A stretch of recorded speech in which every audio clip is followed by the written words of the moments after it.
Hello everyone, কেমন আছো তোমরা সবাই? আমি তো বেশ ভালো আছি।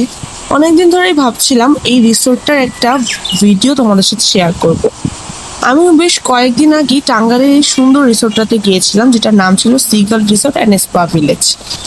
আমরা ওখানে একটা কটেজ বুক করেছিলাম, যেটাতে দুটো রুম ছিল। আমাদের 5 জনের জন্য ওইটা একদম বেস্ট ছিল।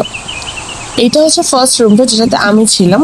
দেখো রুমটা জাস্ট কত সুন্দর। রুমে বসেই কিন্তু বাইরের সুন্দর ভিউটা এনজয় করতে পারবে। এটাতে একটা কিং সাইজ বেড ছিল, একটা কফি কর্নার ছিল, একটা অনেক বড় টিভি ছিল, অ্যান্ড ফ্রিজও ছিল।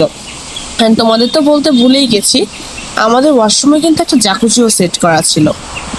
অ্যান্ড দেখো, এটা আমাদের বেলকনিটা। আমাদের বেলকনিতে একটা সুন্দর অ্যান্ড বড় একটা পুল ছিল, যেটা আমাদের 5 জন মেম্বারের জন্য এনাফ ছিল।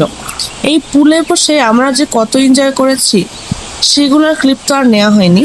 কিন্তু দেখো, এই পুলে বসে তোমরা তো বুঝতেই পারছো কত সুন্দর বাইরের ভিউটা এনজয় করতে পারবে। অ্যান্ড তোমরা যদি এই কটেজে যেতে চাও, তাহলে আমার দেওয়া এই পেজটা মেনশন করে দিলাম, সেখানে তোমরা যোগাযোগ করতে পারবে। আমাদের পার নাইট কস্ট পড়েছে 25K। একটা কটেজের জন্য 25K পার নাইট কস্ট পড়ে। অ্যান্ড এখানে আরও অনেক বিল্ডিংও আছে, তোমরা যদি সেগুলোতেও থাকতে চাও, সেগুলোর জন্য এই পেজ যোগাযোগ করবে। অ্যান্ড এটা আরেক সাইড থেকে আমাদের পুলের ভিউটা। আমি তোমাদেরকে পুরো পুলের ভিউ, পুরো রিসোর্টের ভিউটাই আমাদের কটেজ থেকে দেখিয়ে দিলাম। তোমরা যদি যেতে চাও, অবশ্যই তোমরা এই পেজটাতে যোগাযোগ করবে। অ্যান্ড আজকের মতো এই পর্যন্তই। তোমরা সবাই ভালো থাকো অ্যান্ড এনজয় করো। So till then, bye by.